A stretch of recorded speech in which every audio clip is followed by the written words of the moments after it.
Mahoka Koko no Retosei, volume ke-25, chapter ketiga. Selasa 18 Juni, waktu hampir menunjukkan pukul 5 pagi. Ini masih jam tidur para tentara, terkecuali berada di sebuah misi. Apakah itu karena mimpiku? Lina tidak sadar, bergumam ini ketika ia terbangun, tepat sebelum fajar. Ia kemudian duduk di tempat tidurnya. Dia hanya samar-samar mengingat mimpi itu, meskipun dia tidak bisa mengatakan bahwa itu adalah mimpi yang baik. Biasanya sulit bagi Lina untuk bangun di pagi hari. Tapi hari ini, dia tidak merasa bahwa dia perlu melakukan hal ini. Saat ini bulan Juni, suhu harian melebihi 80 derajat. Lina memutuskan untuk mempraktekkan ide ini segera. Namun Lina adalah seorang gadis muda. Sebelum meninggalkan kamarnya, dia harus melakukan banyak hal. Langit sudah mulai cerah. Saat ini, ia mulai berpakaian dan pergi keluar. Namun masih ada beberapa orang terjaga. Tidak cepat untuk mengatakan, tidak seorang pun di sana. Ini tempat yang cukup aman. Tangan pemberontak bersenjata yang mengklaim pemisahan dan kemerdekaan belum mencapai tempat ini. Jauh dari zona konflik. Tidak perlu khawatir tentang penembak jitu yang mengincarnya saat berdiri di dekat pagar.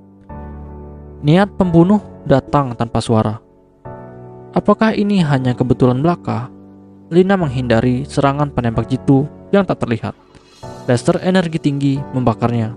Lina terkejut, tetapi tidak dengan fakta bahwa dia nyaris lolos dari kematian. Pemberontakan. Sekarang rudal anti personil meleset karena aktivasi sihir tipe perpindahan milik Lina. Dan untuk melindungi dirinya dari panas dan pecahan peluru, ia menggunakan penghalang sihir. Pada saat yang sama, ia menelusuri lintasan tembakan sniper yang menemukan asalnya yang berasal dari atap gudang. Jack, apa itu kau? Di sana dia melihat bayangan seorang pria dengan posisi beserta dengan senapannya. Jarak gudang hanya sejauh 100 meter, suasana masih cukup gelap dan sulit untuk melihat siapa yang ada di sana dengan mata telanjang. Namun gelombang pesion yang dipancarkan tidak diragukan lagi milik anggota STARS. Unit ketiga STARS, kelas pertama, Letnan pertama Jacob Regulus. Nama panggilannya adalah Jack. Regulus menggunakan sihir untuk membuat energi inframerah tinggi dan ditembakkan seperti sebuah peluru laser. Jack, mengapa kau menargetkan aku? Tidak ada jawaban. Merasakan tanda aktivasi sihir lagi. Lina merilis sihir yang memantulkan gelombang elektromagnetik yang disebut Mirror Shield. Mirror Shield memantulkan peluru cahaya yang diciptakan oleh laser sniping. Dan laser sniping ini merupakan sihir yang cocok untuk penembak jitu. Namun kekurangan terbesar sihir ini adalah adanya jeda dalam waktu sebelum penembakan. Mirror Shield memantulkan semua gelombang elektromagnetik yang masuk ke perisai dari luar. Hal ini juga berlaku untuk cahayanya. Ketika Mirror Shield dirilis, Regulus tidak bisa lagi melihat Lina dari atap gudang. Lina meningkatkan deteksi sihirnya ke tingkat tertinggi dan berlari menuju gudang. Benda terbang yang bermuatan sihir tertangkap oleh deteksinya. Dia melihat bahwa itu adalah Dancing Blade, sebuah sihir yang sering digunakan oleh anggota STARS yang ia kenal, Alex. Gelombang pesion dari Dancing Blade ini tidak salah lagi adalah milik Alex, Kapten Alexander Arcturus. Itu yang Lina rasakan. Lina mengaktifkan zona interferensi, tapi dia tidak memfokuskan ke daerah di sekelilingnya. Sebaliknya, ia terfokus pada daerah sekitar 4 bilah pisau terbang hingga bertumpang tindih dengan mereka. Pisau yang berputar dan mengarah padanya jatuhkan ke tanah dan kehilangan kendali. Jangan bilang bahwa Alex, komandan unit ketiga pun ikut terlibat dalam pemberontakan ini. Atau, apakah mereka memiliki dendam pribadi denganku?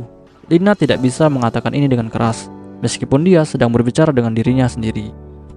Dia tahu dia cemburu, namun Lina mencoba memperlakukan teman-temannya di STARS dengan sopan dan baik. Vega dan Deneb dari unit keempat setidaknya menunjukkan ketidaksukaan mereka.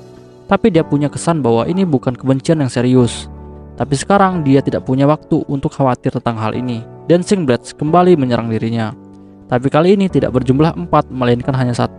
Tapi itu jauh lebih besar. Tomahawk. Dia tidak bisa menghentikan serangan ini dengan zona interferensi. Arcturus merupakan keturunan ras kulit putih dan ras hitam yang merupakan penduduk asli Amerika.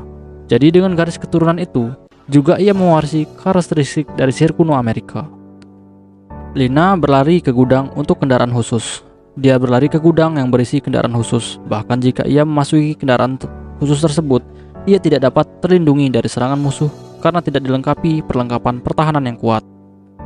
Lina mengecek seberapa jauh jarak tempuh kendaraan tersebut. Semua pintu kendaraan terbang tersebut terbuka, sehingga memungkinkan para operator bisa masuk dan pergi.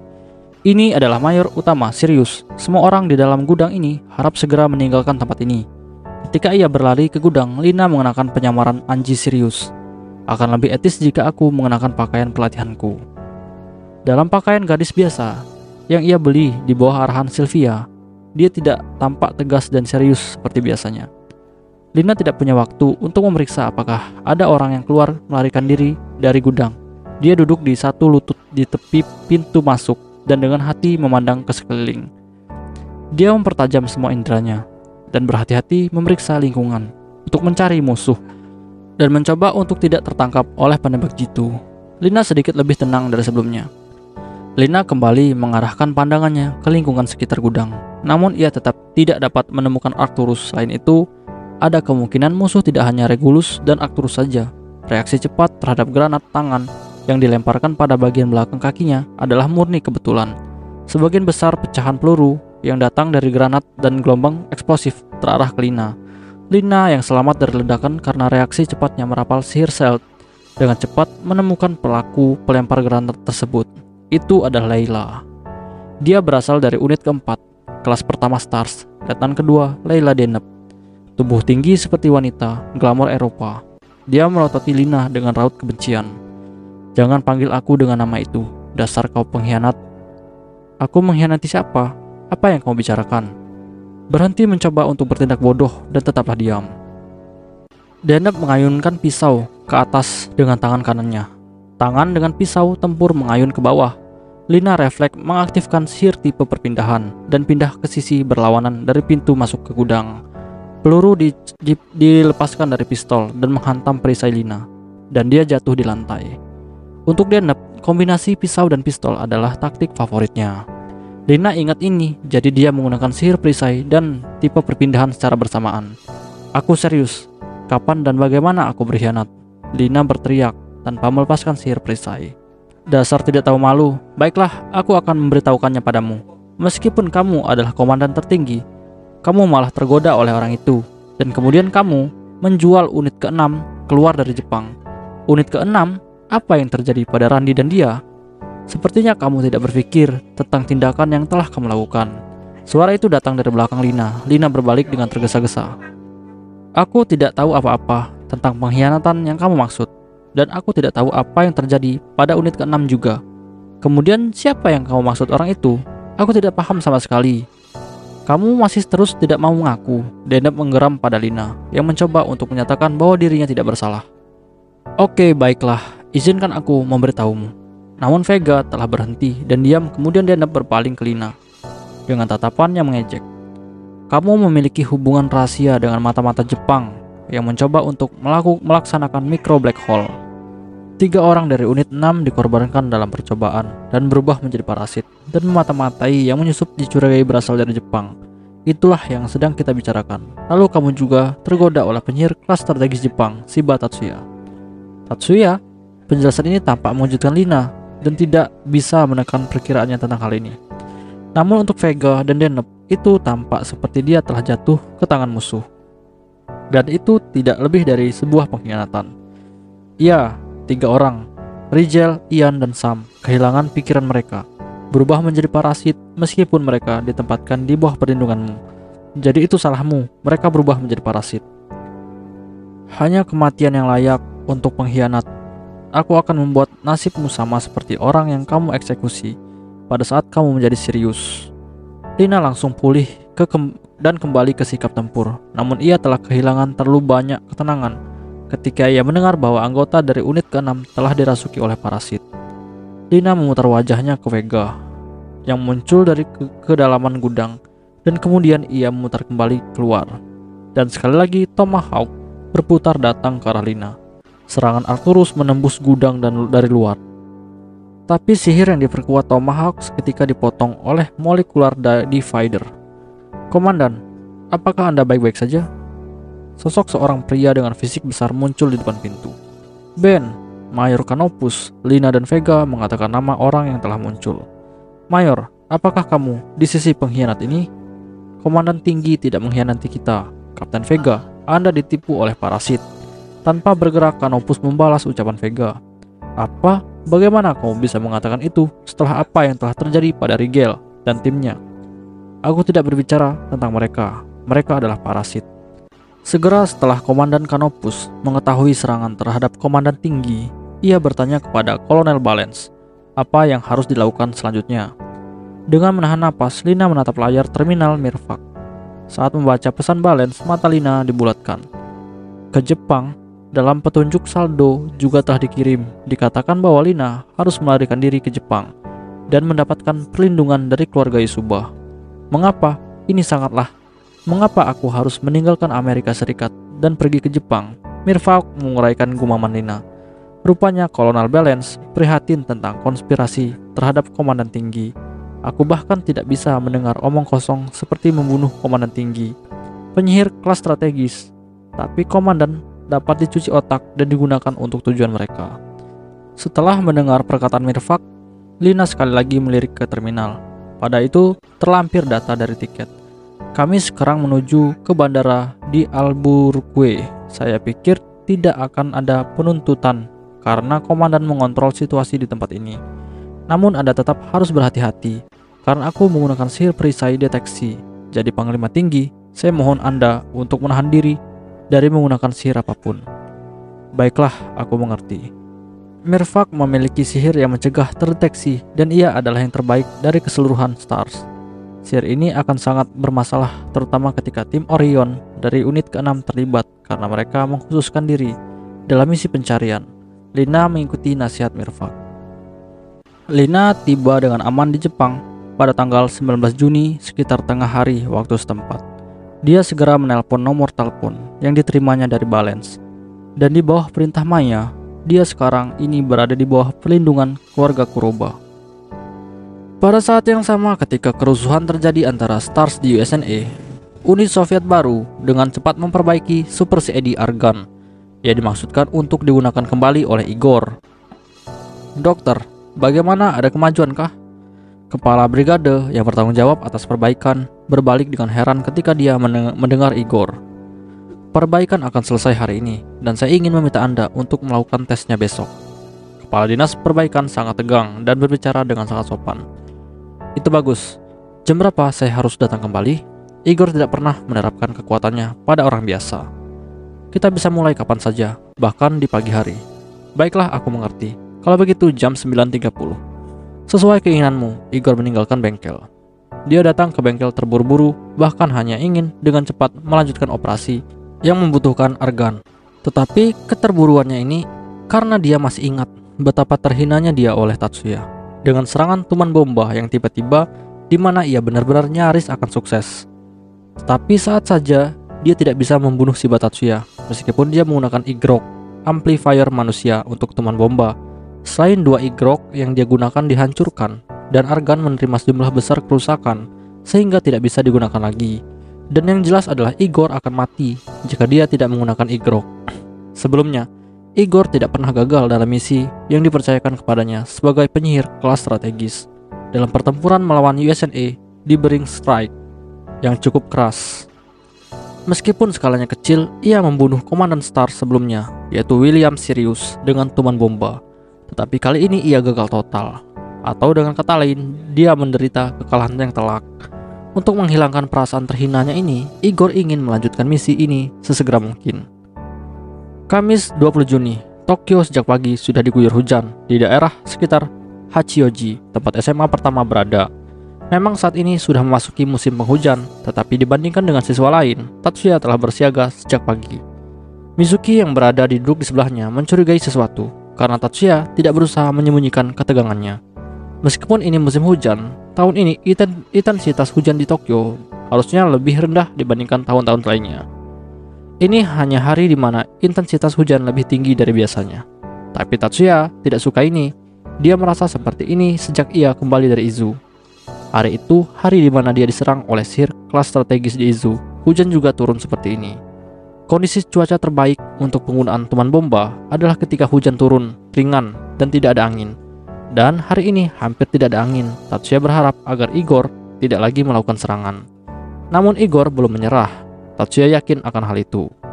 Igor bukanlah satu-satunya pengguna teman bomba. Uni Soviet baru pasti bisa menciptakan seseorang lagi untuk menggantikan Igor. Bahkan jika kita telusuri penyihir kelas strategis yang diakui negara, atau Apostel 13, Leviathan memiliki 2 pengguna di USNA. Ozone Circle memiliki 1 pengguna di Inggris dan 1 lagi di Jerman. Agni Downbars memiliki 1 pengguna di Federasi Indo, Persia, dan 1 di Thailand.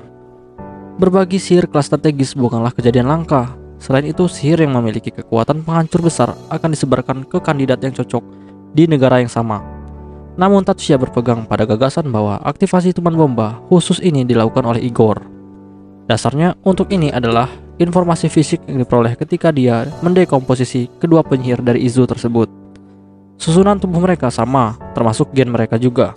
Ada kemungkinan mereka menjadi kembar identik, meskipun Tatsuya menganggap bahwa mereka adalah klon.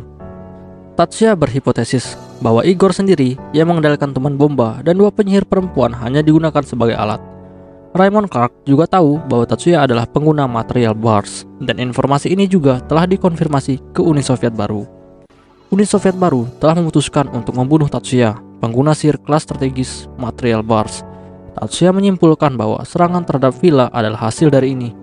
Pagi ini dia juga memberitahu Miyuki tentang hal ini. Tatsuya memerintahkan Pixie untuk terhubung ke sistem sekolah, sehingga dia bisa menjaga kewaspadaan maksimum untuk memperingatkannya segera setelah serangan terdeteksi. 3 menit tersisa. Di kelas terakhir pagi itu, ketika Tatsuya yang berhati-hati merasakan tanda-tanda serangan. Saat itu, ia sedang duduk di belakang terminal pelatihannya di kelas 3E. Setelah menghabiskan sedikit waktu untuk pengaturan, Igor duduk di kursi operator CID Super Argon pada siang hari. Waktu di Promsky Cry adalah 1 jam, lebih awal dari waktu standar Jepang. Oleh karena itu, masih siang hari di Jepang. Berkaca dari kegagalan sebelumnya, Argan ditingkatkan untuk mencegah Igor dari kerusakan atau terurai dengan menggunakan sihir intermolecular bonding force. Igor percaya itu akan berhasil karena dia pikir dia mengerti sihir dekomposisi Tatsuya. Selain itu, kereta yang menampung Argan awalnya di pinggiran kota Vladivostok, tapi itu dipindahkan sedikit ke utara, di atas Trans-Siberian. Igor membawa Igrok 2 kali lebih banyak daripada yang terakhir kali, sehingga ia memiliki 5 tubuh yang tersedia untuk digunakan kali ini. Dia mengambil inisiatif untuk memperkenalkan semua Igrok yang tersisa ke dalam strategi ini.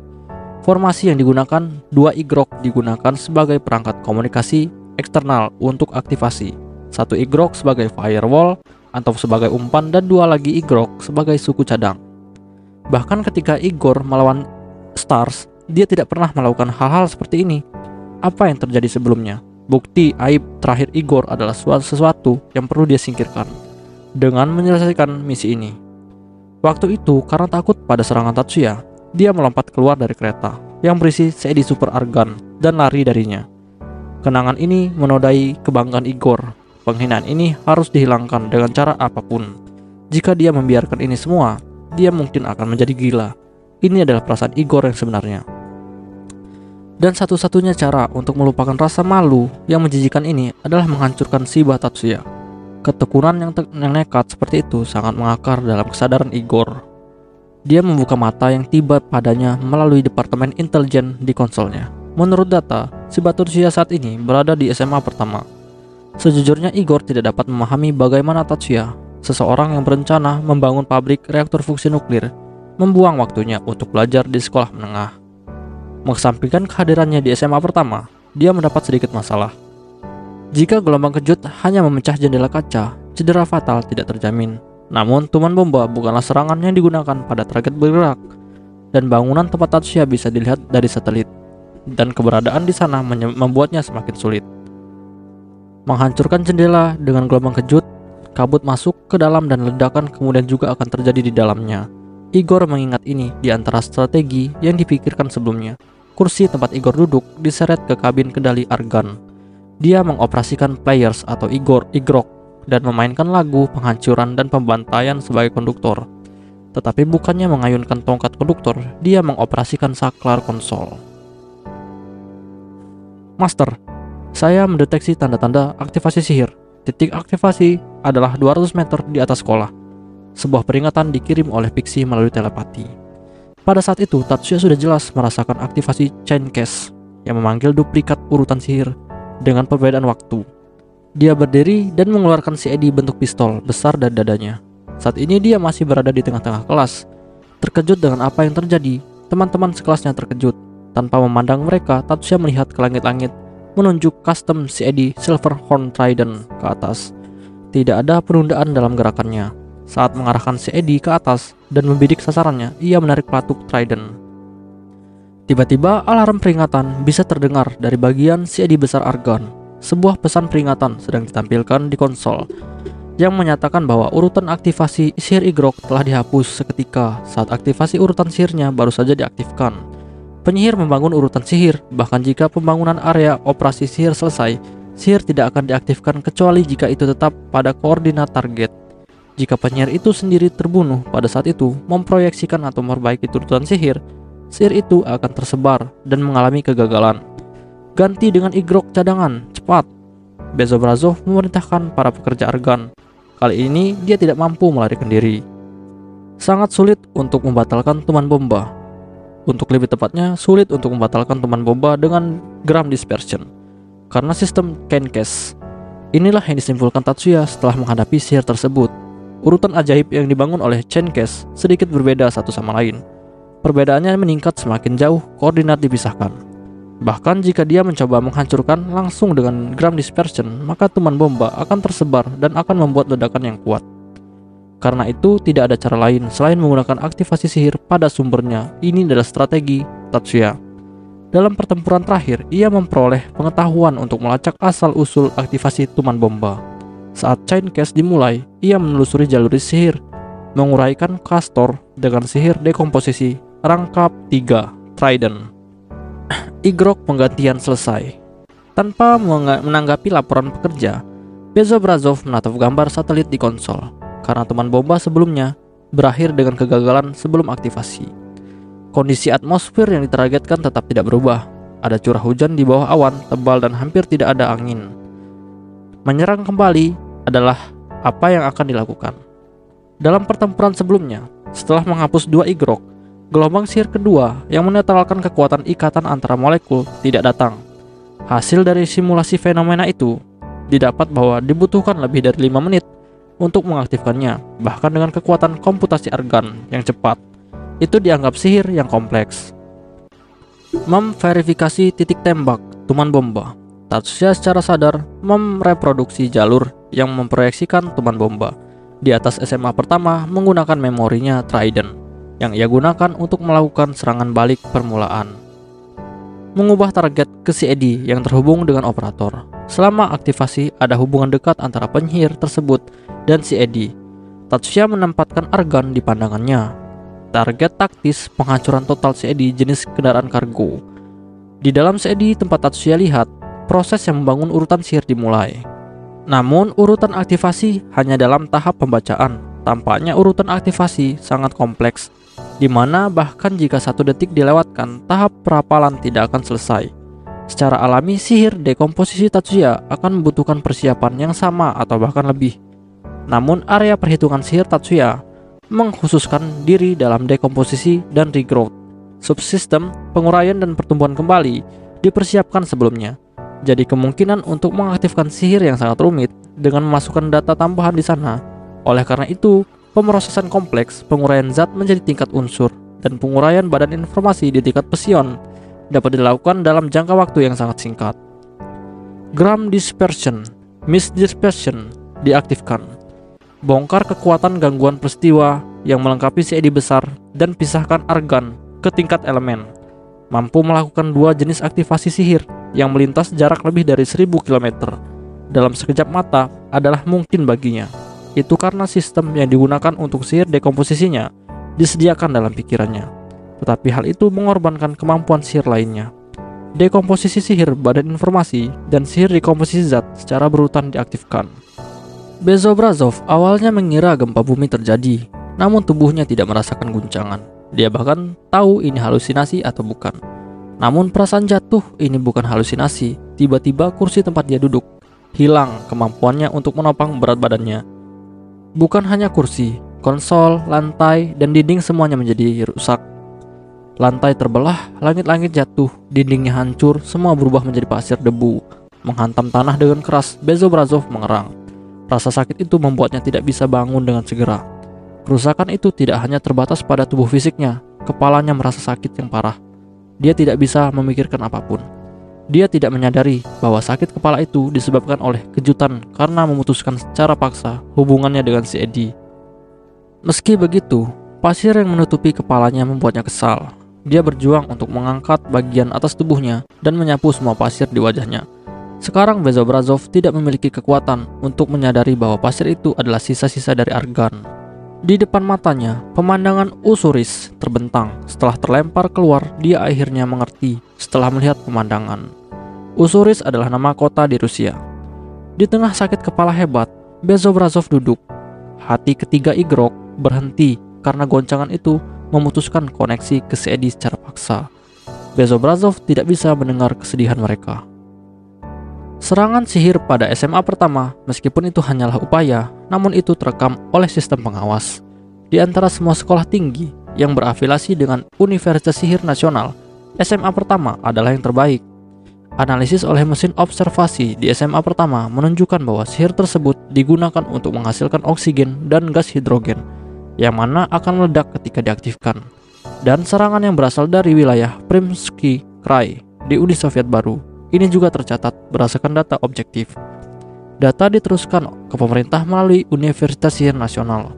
Tak lama berselang, Kementerian Luar Negeri menghubungi Uni Soviet Baru dan mereka mengutuk keras upaya agresi dan mendesak masyarakat internasional untuk menjatuhkan sanksi kepada Uni Soviet Baru. Todo Aoba meminta Menteri Ekonomi, Perdagangan, dan Industri berbicara setelah mendasarkan kebenaran dari data, yang dimana menyebutkan bahwa serangan dilakukan oleh Apostel Bezobrazov dari Uni Soviet Baru. Setelah itu muncul keraguan serius tentang sifat damai proyek Dione yang disponsori bersama oleh Igor. Aku ingin tahu apa konsekuensi dari tindakan seperti itu. Sabtu 22 Juni, Tatsuya tanpa sadar menggumamkan hal ini ketika dia sedang sarapan dan menonton rekaman konferensi pers kemarin dari Menteri Perindustrian, Perdagangan, dan Ekonomi. Apakah Onisama telah memperhitungkan semuanya sampai sejauh ini? Suara cekikikan bisa terdengar dari sisi lain meja. Tatsuya tersenyum bengkok sebagai jawaban atas Miyuki yang tertawa, dan dia menggelengkan kepalanya. Kamu terlalu berlebihan. Ini hanyalah kebetulan di mana teman bomba menyerang ketika aku masih di sekolah. Sebaliknya, aku sempat berpikir bahwa kemungkinan serangan pada hari itu sangat rendah. Jadi, bahkan Onisama bisa membuat kesalahan dalam perhitungannya. Tentu saja, berbicara tentang kesalahan dalam perhitungan, rawat inap Minami adalah salah satu dari kesalahan tersebut. Berita di layar telah berubah menjadi sesuatu yang kurang menarik. Jadi Tatsuya dan Miyuki melanjutkan sarapan mereka. Tapi apakah ini akan mengubah banyak opini publik? Tapi minat Miyuki tidak berubah. Di Jepang, kamu bisa berharap bahwa mayoritas akan menjadi lawan proyek Dione. Awalnya proyek Dione adalah produk dari konspirasi. Tatsuya tidak mengakui bahwa tidak ada perasaan bersalah, menghancurkan rencana untuk mengusirnya ke ruang angkasa dengan memanipulasi opini publik, di mana ia menggunakan opini publik itu sendiri. Tapi Onisama, bahkan jika statusnya berubah, apakah kamu masih akan bergerak maju dengan proyek Escape? Tentu saja, sejak awal proyek Escape tidak pernah menentang proyek Dione. Dia hanya menggunakannya karena dia harus mengulur waktu. Terus terang, aku ingin memiliki lebih banyak waktu untuk mempersiapkannya. Tetapi sekarang, setelah kita mulai, kita tidak dapat benar-benar berhenti. Iya, saya percaya Onisama, tidak salah tentang itu. Miyuki merasa bahwa bahkan jika Tatsuya ingin merencanakan dominasi dunia, dia akan tetap merasakan hal yang sama. Ngomong-ngomong, bukankah Bibi menyarankanmu untuk mengunjungi Pulau Miyaki sesekali? Iya, aku mau. Tapi kupikir Oba-sama terlalu tergesa-gesa dengan menjadwalkan pemindahan fasilitas penelitian ke pulau dan mempromosikan proyek Escape. Tapi aku masih percaya Bibi melakukan ini untuk menguntungkan keluarga Yasuba. Mungkin kuharap begitu.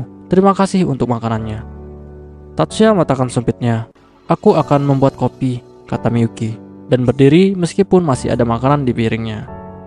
Tatsuya dan Miyuki telah berbicara tentang Pulau Miyaki sejak awal sarapan, karena faktanya alur pembicaraan berjalan ke arah itu. Tatsuya pun kembali teringat percakapan ia dengan tamu yang datang selama makan malam. "Hai," dengan wajah bingung dia mengangkat tangannya dan menyapa Tatsuya dan Miyuki. Lina, seperti kata Miyuki yang terkejut, itu adalah Lina, Angelina Kudo-Siles.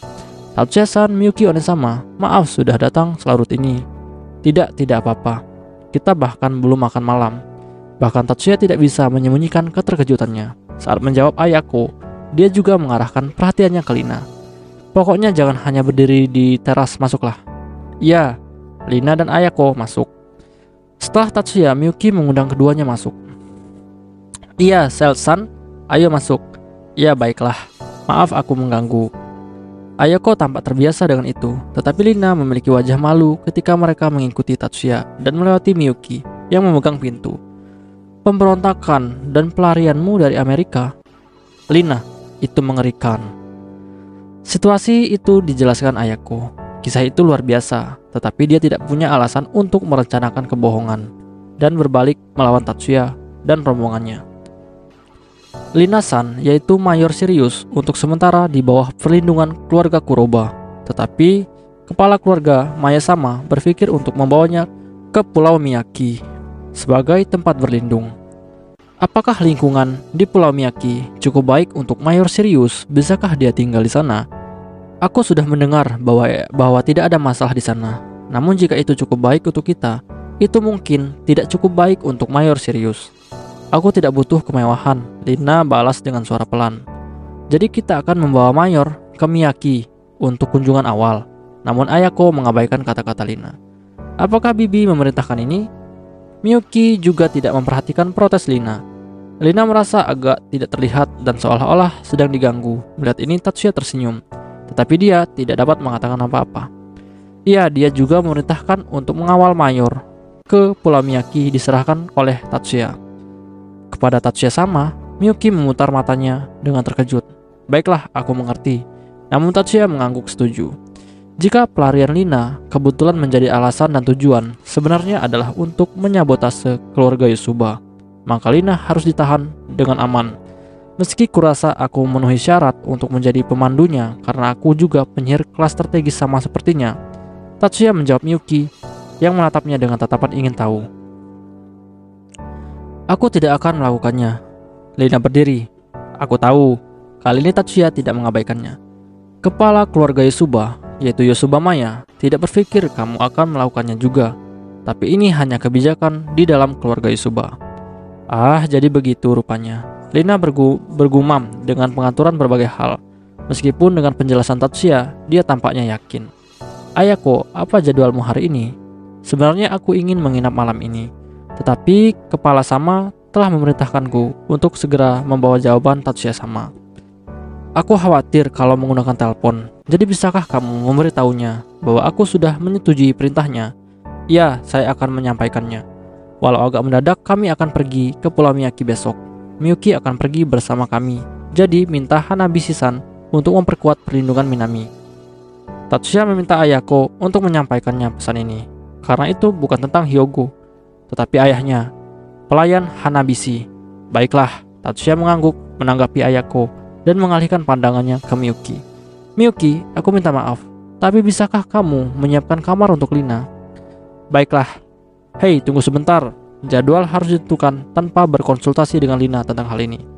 Dalam hal ini Tatsuya-san, Miyuki One-san, hari ini adalah hari yang cukup sibuk, jadi aku permisi untuk hari ini."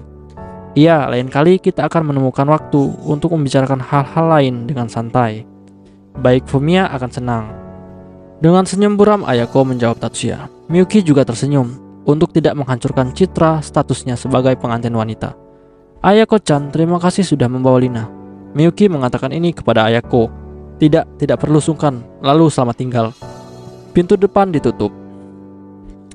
"Lina, bisakah kamu memberitahuku detail tentang hal-hal yang terjadi?" Ketika Miyuki kembali, Tatsuya mendorong klaim sepihak ke Lina. "Aku ingin bertanya padamu, benarkah parasit itu muncul kembali?" Ketika Lina melihat wajah serius keduanya, dia hanya bisa mengangguk. Yo, halo guys. Oke, pembahasan kita di volume ke-25 ini selesai dulu sampai di sini. Dan kita bakal lanjut lagi nih di volume selanjutnya, yaitu volume 26. Oke, see you next time di chapter dan volume berikutnya. Bye-bye.